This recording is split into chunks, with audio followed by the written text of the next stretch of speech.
It's private, global, corporate intelligence nexus networks with key rogue groups interfacing at an international level. But you also have... see that the State Department would like to lift the visa, at least they claim, but then another agency says, no, we're overriding that.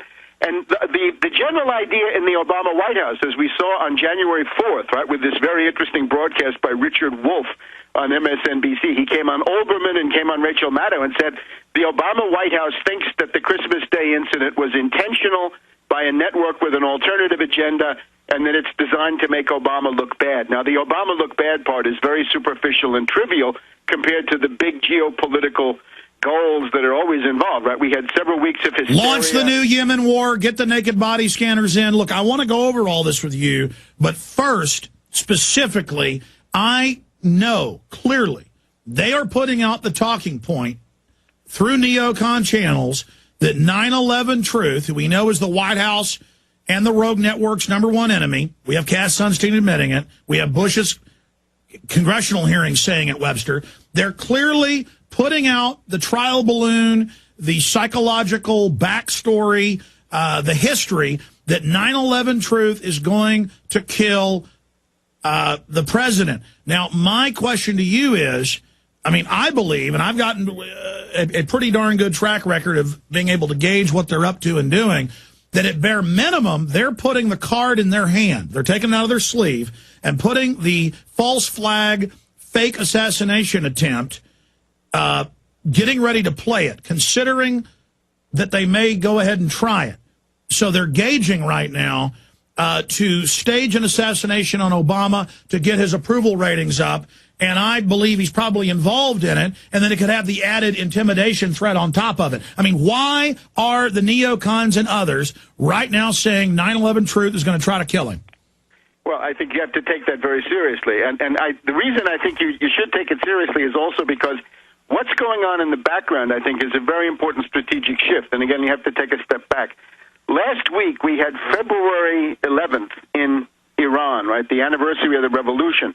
And the Green Movement, the CIA-backed color revolution, people power coup forces associated with Mousavi, Rafsanjani, and the mullahs, as we now find out, were attempting to make this a test of strength, that they would bring out their green base and overwhelm the Ahmadinejad supporters, overwhelm the existing government, and maybe start a people power coup on February 11th. This has been going on, of course, since last summer. Now, this was a complete failure. It fizzled completely. They did not have the people. They were not coordinated. The forces are demoralized, and so forth. So it means that for the moment, the idea of overthrowing the Iranian government from within and getting a regime change is out the window. So now what you see from Hillary Clinton and others is beating the drum for crippling economic sanctions against Iran, but then behind that looms what I think is an important shift. For the first time in 2 years now, I think the attack on Iran is on the front burner. It was way on the back burner. It was several rows back on this stove that they have, but now it's on the absolute front burner. Well, I agree with you. They're moving in troops, moving in ships, moving in missile systems, defensive and offensive, and I want to walk through this with you, Webster. But specifically, when my little alarm bells start going off, you know, it's almost more than just the data. I mean, it's like a hunch, but I've pretty much always been right. Why are they saying 9/11 Truth is going to kill Obama? What's the point of that? Well, they want the option. Again, you have to be aware, though, there would probably be other options, right? You've mentioned some of them, right? Some of them would be disgruntled right-wing war veterans, but then again, the other possibility is somebody with a link to Iran would also be very convenient. So No, that's what Beck's saying. He says 9/11 Truth works with Iran, so they're going to get a double goodie. Well, that makes it even more plausible then. So I think everybody should take that stuff very, very, very seriously. So you think my concerns are valid? Absolutely valid, sure. The only thing is we got to keep in mind there's an array of possibilities, and every one of them gives them certain advantages. Here's the thing, though. The attack on Iran now is not the same as the attack on Iran in 2006, 2007, when the Cheney group, the rogue network, invisible government, with Cheney as the visible part of that above the waterline, they really wanted to attack Iran for the purpose of destroying Iran, and the other stuff would have been secondary. Right now, the attack on Iran is primarily directed against China, because the big thing in Washington right now is the absolute hysteria of the ruling class, right, the elite, the Wall Street group and their political commissars here in Washington, is the idea that China is catching up and passing the United States, right? It's already the world's biggest exporter. There's some question about whether it's passed Japan to become the world's biggest economy. They're building, as Obama said today, China is building 21 nuclear reactors of the most modern type. And Obama came forward and said, we're going to counter that with 2. So it's pathetic. The Chinese they're building 18,000 miles of fast rail. The U.S. has, 200, 300 miles. They're going into space, right? Obama Stay there. We've got a break. We're going to come back and go over this. And we have Hillary saying we'll put sanctions on China if you don't let us attack Iran. I mean, it's insane. Okay, Webster. Continuing as you give us this larger geopolitical breakdown, I agree with you. If you remember, one of the few predictions where you were wrong, and nobody's perfect, was you were sure they were going to attack Iran, what was it, 4 years ago? And I didn't believe they were from all my sources. But you've been right more times than I have been, and I agree with you this time, and that's why I'm worried. They clearly are saying they want to go into Iran. Israel's saying it. They're pre-positioning. What will the attack look like? It's now on the front burner. How do we stop it from happening? And on the larger scene, how will they precipitate it? Will it be a false flag? What type of false flag are you looking for?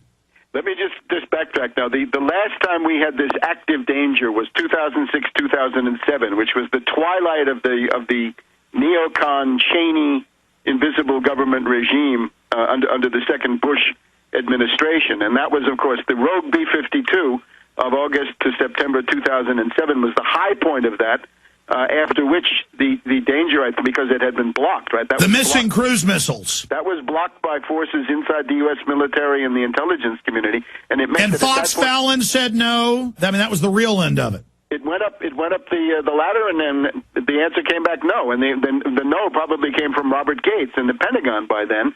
The Brzezinski guy put in with the idea that they were going to change the policy and get rid of the neocon approach to these things. When you had the National Intelligence Estimate of December 2007 saying, and it's worth stressing again today, there is no Iranian nuclear weapons program as of December 2007, that was a sign that inside the bureaucracy, the people who wanted the attack on Iran had lost out, and that the Brzezinski group coming in saying, we have better things in store for Iran. What they had in store, of course, was the color revolution that now seems to have fizzled, with the idea being if you could put in a U.S. puppet regime in Iran, it's possible that you could then use Iran against China by cutting off oil and against Russia by making trouble in the Caspian Sea and in Central Asia in general. So as soon as, I think by January 2008, I put out now that the attack on Iran was getting to be less and less likely. So and I think that has held true during 2008, 2009. And now, currently, Iran is not making anything near fissile material. They asked France to enrich it for them so everybody would know it couldn't be used in a weapon system. They want to supply nuclear energy to the Middle East. They know that they can't count on oil, and they're told no, no, no. Right, which is, of course, illegal. It's outrageous. It's a double standard, right? Pakistan has nuclear weapons. Israel has nuclear weapons. What is the signaling out of Iran? It's contrary to international law, because in international law, everybody has to be equal, formally equal. There has to be complete reciprocity, no hypocrisy, no double standard. And we go back to 53. It's been a Anglo-American British possession. They've always wanted it back. Right. Now, just in terms of the war danger, a couple of things to cite. Ahmadinejad, in his speech, I guess yesterday or this morning even, says Israel wants war by spring, summer of this year. So that's Ahmadinejad. And General Ivashov, right, the former head of the Russian military, high official of the Russian Defense Ministry. I met him at Thierry Mason's Axis for Peace back in 2005. He says that the danger of an Israeli attack on Iran right now is greater than it ever was. And you've got Netanyahu in Moscow for 2 days trying to convince Russia, among other things, not to deliver this A-300 surface-to-air missile capability, which would make it not impossible, but much more difficult and much more expensive in terms of planes and pilots lost for anybody to attack certain key targets inside Iran. So all of this is coming together. In the middle of this, Hillary Clinton has made a speech, which I think is really a teachable moment. She says, and she repeated this 3 times yesterday. She's in the Gulf, right? She was in Qatar, I guess, and then she went on to Saudi Arabia. She's trying to organize the Saudis and their friends in the Gulf Cooperation Council to be part of what looks like And we now have a Saudi minister agreeing that sanctions aren't enough. So Saudi Arabia, where the 15 hijackers came from, always wanting to attack other countries.